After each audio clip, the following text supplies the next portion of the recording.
Hi everyone. So today we are going to start with the first chapter of your course, that is Partnership Fundamentals. Now Partnership Fundamentals को चाहे आप first chapter of the course मान लो, चाहे आप first chapter of the partnership book मानो, this particular chapter is the basic of the entire book. This is the basic of what partnership stands for. This is the starting point of partnership के पूरी आपकी study. So what is partnership all about? Let us begin with that. Now, as per the Indian Partnership Act 1932, partnership जो होती है, that is a relationship between people. अब relation between people तो बहुत type का हो सकता है, वो आपके रिलेटिव्स के बीच में भी रिलेशन होता है, आपके फ्रेंड्स के साथ में भी रिलेशन होता है, but what kind of a relation are we talking about जब पार्टनरशिप की बात करें? What is the special relation? according to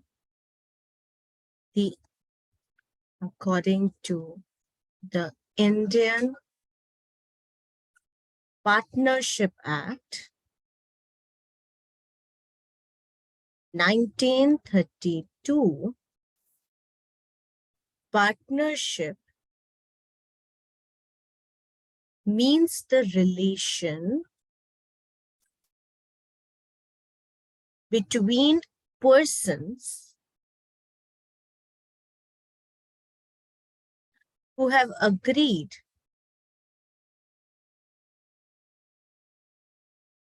to share the profits of a business carried on by all or any of them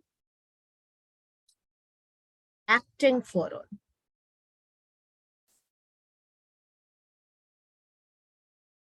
अभी definition बहुत ही छोटी सी, बहुत ही straight forward definition लग रही है, बट इसकी कई सारे टर्म्स आपके सिग्निफिकेंटली मीनिंगफुल वर्ड्स हैं. So let's begin with the significance. Now partnership means the relation. Partnership is a relation of trust where people are going to work together. They are going to pull in their capital और वो एक दूसरे के ऊपर depend कर रहे हैं. Relationship हमारा एक ट्रस्ट के ऊपर बेस्ड है. यहाँ पर डिसीजन सारे पार्टनर्स लेने वाले हैं. यहाँ पर ये बिजनेस के अंदर जो फंड्स एक पार्टनर के हैं वो एंट्रस्ट कर रहा है दूसरे पार्टनर्स को भी कि वो उस मनी को किस तरीके से यूज करें, उसके अंदर डिसीजंस लेने में पार्टिसिपेट करें.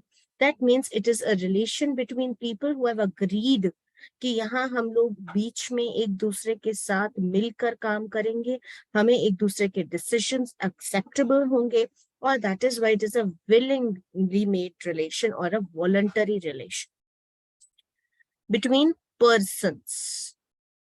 Persons का क्या मतलब है? You can't have a partnership with your own self, can you? एक इंसान अकेले अपने आप से तो पार्टनरशिप नहीं कर सकता.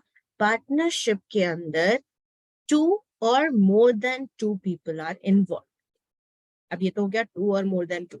तो इस लैंग्वेज से क्या पता चला? मिनिमम नंबर ऑफ पार्टनर्स कितने होंगे? 2. बट मैक्सिमम कितने? क्या अनलिमिटेड नंबर ऑफ पीपल थोड़ी ना मिलके एक बिजनेस चला लेंगे? कुछ तो लिमिट होती होगी. So when we say person, what do we mean? We mean minimum is 2 people have to be there to form a partnership, and maximum limit is, now maximum limit at present is 50. But यहाँ एक छोटा सा tricky point है. What is that tricky point?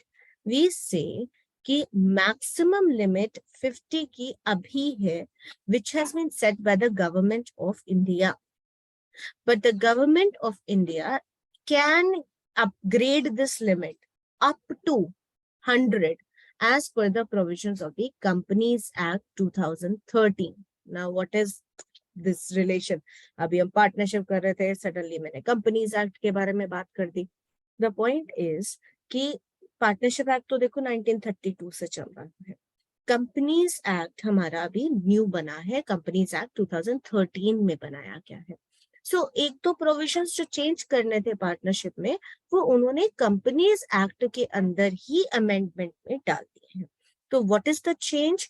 The change is कि now Companies Act 2013 says that the maximum number of partners in a partnership business can be up to 100, but the actual limit will be set by the government. Government 100 तक कोई भी number fix कर सकती है, और currently हमारी government ने fix किया हुआ है 50. तो अगर आपके एमसीक्यू क्वेश्चन के अंदर भी आता है कि you and 50 of your friends want to set up a business, can you do so? So you will say no. क्यों? क्योंकि अभी प्रेजेंट टाइम के हिसाब से 50 मैक्सिमम नंबर ऑफ पार्टनर्स होते हैं, इससे ज्यादा पार्टनर्स नहीं हो सकते हैं. तो you and 50 others would mean 51, so that cannot be possible. हाँ, in the future अगर हमारी गवर्नमेंट इस लिमिट को बढ़ाएगी, कहाँ तक बढ़ा सकती है? 100 तक. अगर ये बढ़ाती है तो हम आगे बढ़ सकते हैं, हम 51 का मेंबरशिप बना सकते हैं, otherwise not. Who have agreed, that means they have entered into an agreement, they are voluntarily coming together to share the profits. अब ये बहुत important है, sharing of profits का क्या मतलब है? See, if there are two people, one is A and another is B.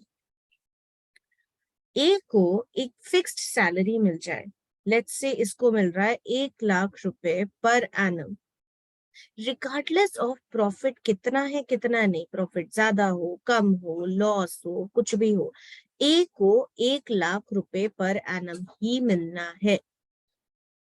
अब इसका ये जो दूसरा फ्रेंड है बी, इसको रिमेनिंग प्रॉफिट मिलना, विच मीन्स कि अगर बिजनेस का प्रॉफिट हो गया 2 लाख रुपए का तो दोनों को 1-1 लाख मिलते हैं.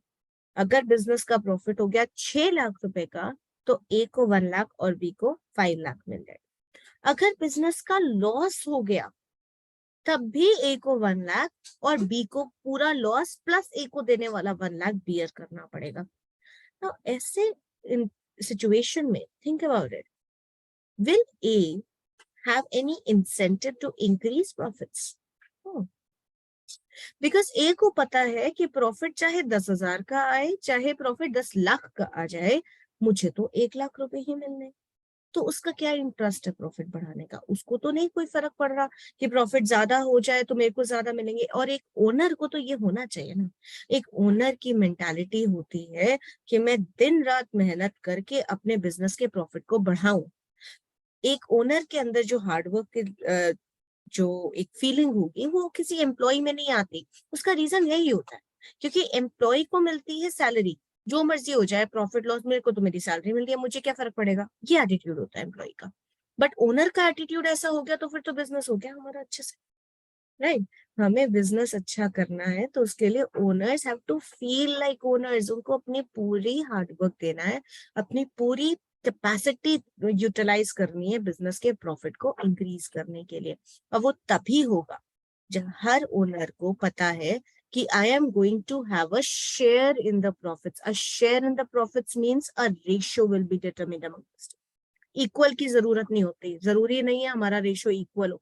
We can have 1:1, we can have 12:3, which is actually 12:3 would be basically 4:1, or we could have 19:12, we could have 23:, let's say 4, anything.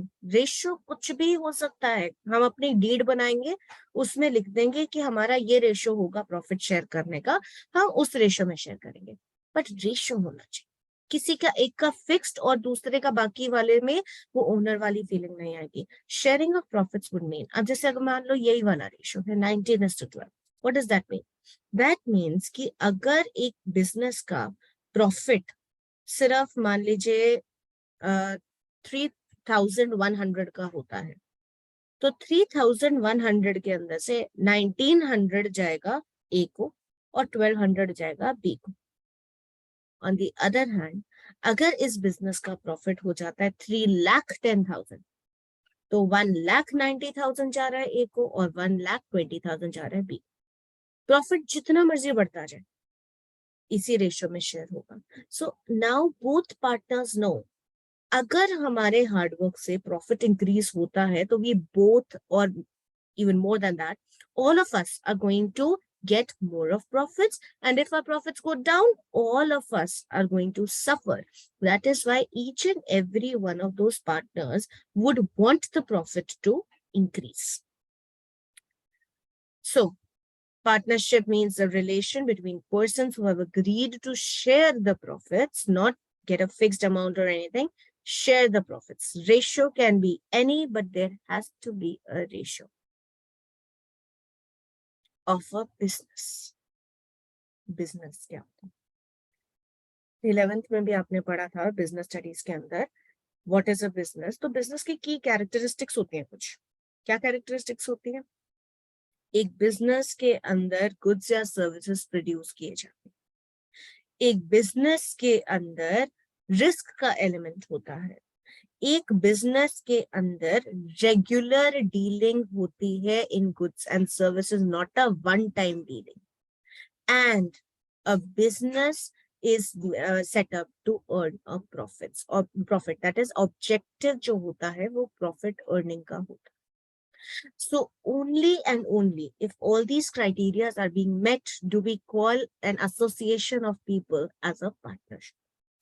यानी अगर दो फैमिलीज मिलके अपनी कॉलोनी के अंदर एक जागरण करा लेते हैं, हो सकता है उसमें वन टाइम प्रॉफिट हो भी जाए, but that will not be called a partnership because it is not a business. It is not being carried on a regular basis.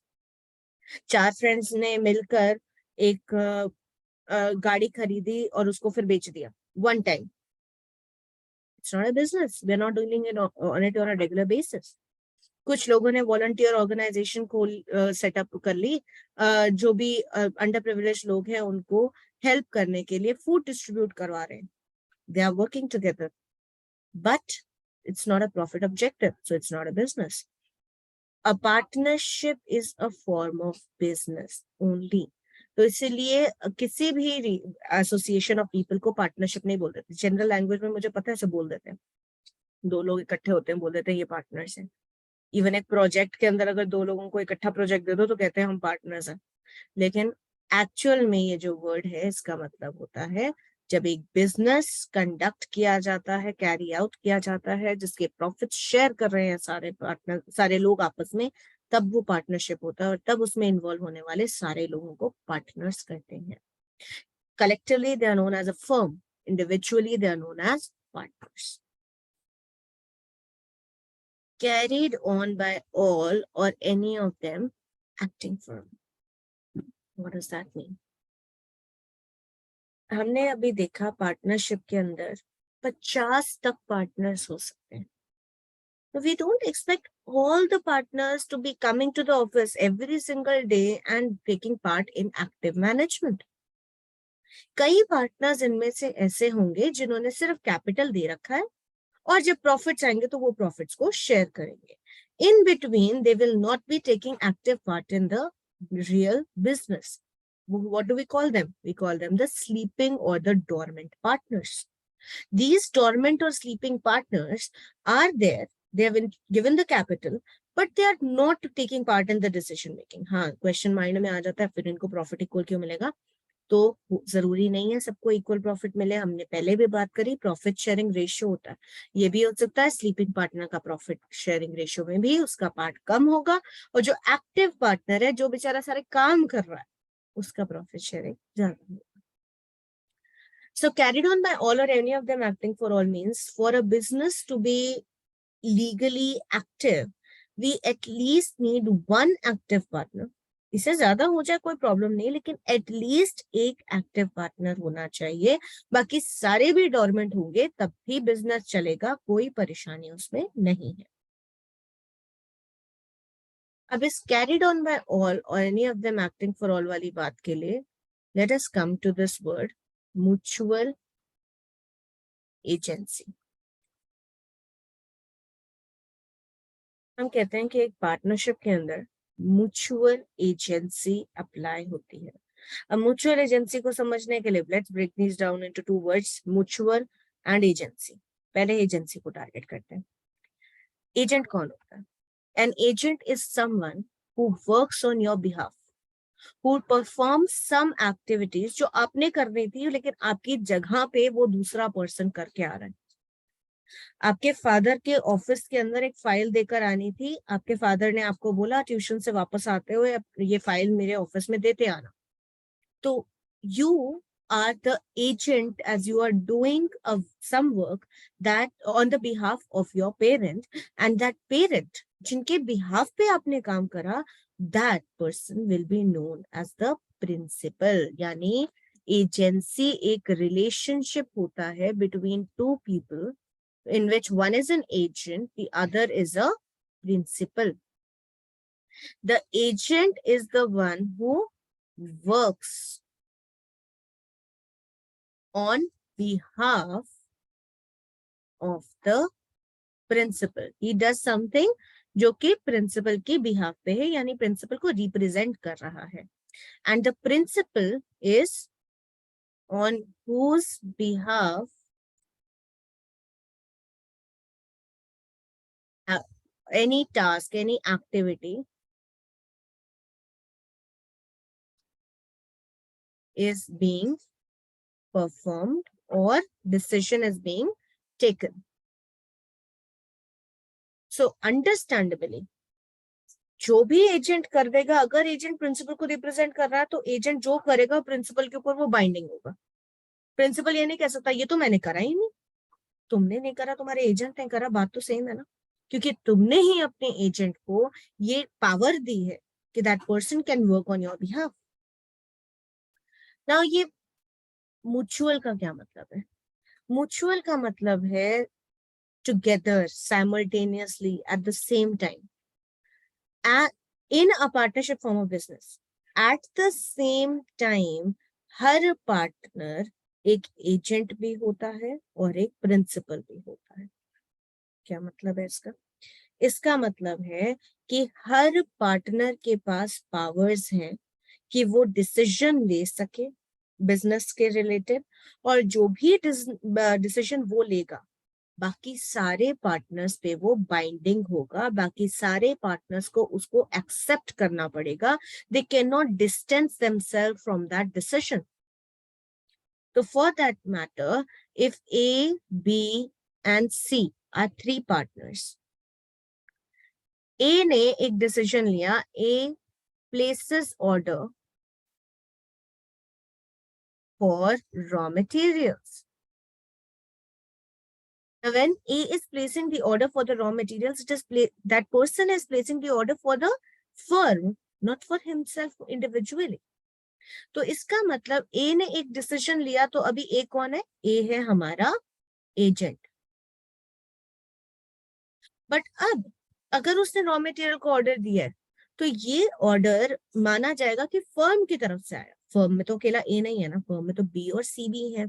तो B and C both are also binded by this decision. Both of them will be known as principals, क्योंकि उनको मानना पड़ेगा जो भी decision ए ने ले लिया। अब इसी तरीके से let's say B hires a new employ.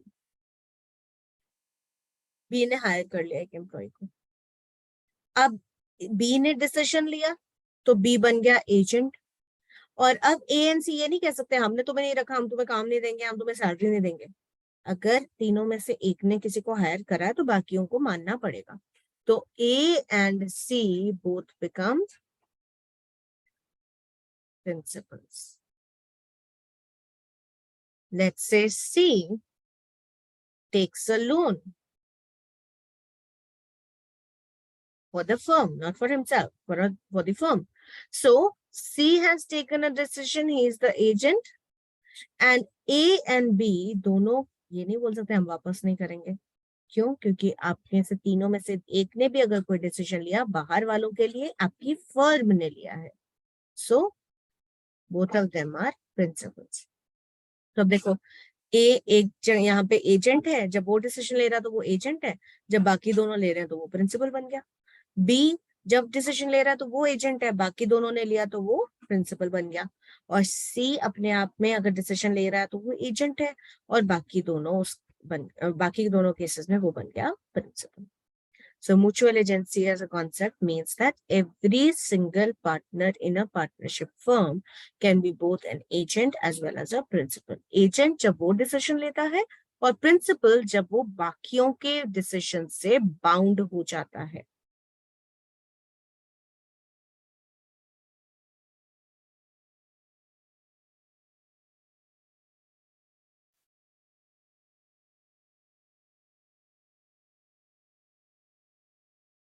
Now, let's talk about certain kind of decisions that's taken in a business. कुछ decisions, चलो सिंप्लीफाई करते हैं, घर में आ जाते हैं. आपकी लाइफ में एक पार्टनरशिप जो आपने जनरली देखी है वो है आपके पेरेंट्स के बीच में.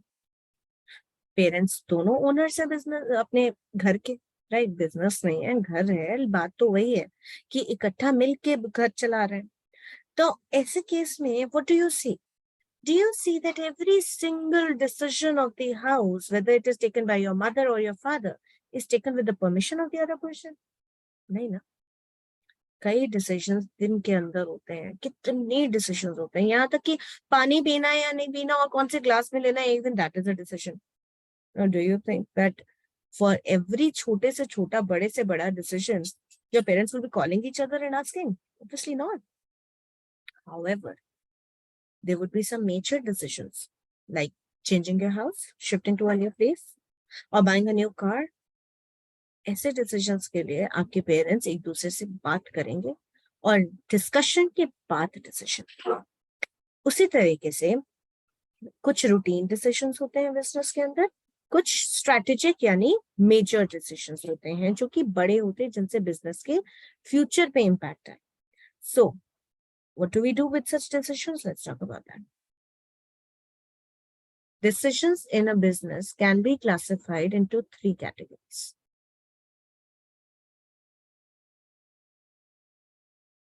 We have routine, day-to-day decisions.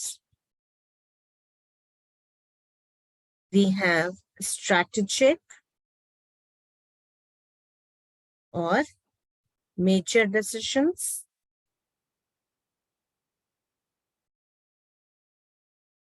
And then we have another decision जो कि अलग ही क्लास बन जाती है, admission of a new partner. अब जो routine day to day decisions होते हैं, they are taken by any partner. यहाँ म्यूचुअल एजेंसी वाला जो मैंने अभी कॉन्सेप्ट समझाया वो अप्लाई होता है. Any partner can take such decisions. किसी को हायर करना, किसी को फायर करना, रॉ मटेरियल्स का ऑर्डर दे देना, ये सब चीजें रूटीन डे टू डे में आती हैं. स्ट्रैटेजिक या मेजर डिसीजंस, बिजनेस की प्लेस ऑफ बिजनेस चेंज करना, 2 करोड़ की मशीन खराब हो रही है, उसको रिप्लेस करवाना है, कोई भी ऐसा कोई न्यू किसी भी तरीके की न्यू इक्विपमेंट खरीदनी है बिजनेस के अंदर, या हमारे बिजनेस का जो रॉ मटेरियल है वो रॉ मटेरियल की पूरी क्वालिटी बदलनी है. स्ट्रैटेजिक डिसीजंस है ये सारे, इनसे प्रॉफिट इम्पैक्ट होगा. इसमें मेजॉरिटी रोल डिसीजन चलता है. Majority rule. मेजॉरिटी रूल का क्या मतलब है? A B C 3 partners, new machine खरीदनी है. न्यू मशीन खरीदने के लिए ए और बी कहते हैं कि ये मशीन हमें बिल्कुल ठीक लग रही है, सी को नहीं ठीक लग रही, बट 3 में से मेजॉरिटी 2 की हो गई. अगर 2 कह रहे हैं खरीद लेंगे, ये अच्छी लग रही है हमें, तो खरीदी जाएगी न्यू मशीन. सी को नहीं भी अच्छी लग रही तो कोई बात नहीं, क्योंकि मेजॉरिटी रूल अप्लाई होगा. लेकिन अब ये डिसीजन है admission of a new partner का. एक नया ओनर आ रहा है. अभी मैंने जब बिगिन की थी ये वीडियो तो मैंने बोला था एक पार्टनरशिप ट्रस्ट का रिलेशन होता है. यहाँ पे ओनर्स जो होते हैं वो एक दूसरे के पास अपना मनी इंटरेस्ट कर रहे हैं. तो जब तक ये इनके बीच में आपस में एक अंडरस्टैंडिंग नहीं होगी, जब तक प्रॉपर इनके बीच में ट्रस्ट फैक्टर नहीं होगा, तो बिजनेस नहीं चल सकता. तो admission of a new partner means another person is going to become an owner of this business. Another person is going to make an entry और वो भी सारे rights ले लेगा. वो कभी भी काम कर सकता है, वो कैपिटल यूज कर सकता है, वो लोन ले सकता है, उसके हमें शेयरिंग करनी सकती. अगर सारे पार्टनर्स में से कोई एक पार्टनर भी इस नए इंसान के साथ कंफर्टेबल नहीं है, पार्टनरशिप नहीं चलेगी. यानी every partner has a veto power. Veto power का मतलब क्या होता है? Even if one says no and all the others say yes, the new partner can not be admitted. Example, let's say there are all 40 partners in a business. वो 40 partners already हैं, एक नए इंसान को पार्टनरशिप में लाने की बात करी जा रही.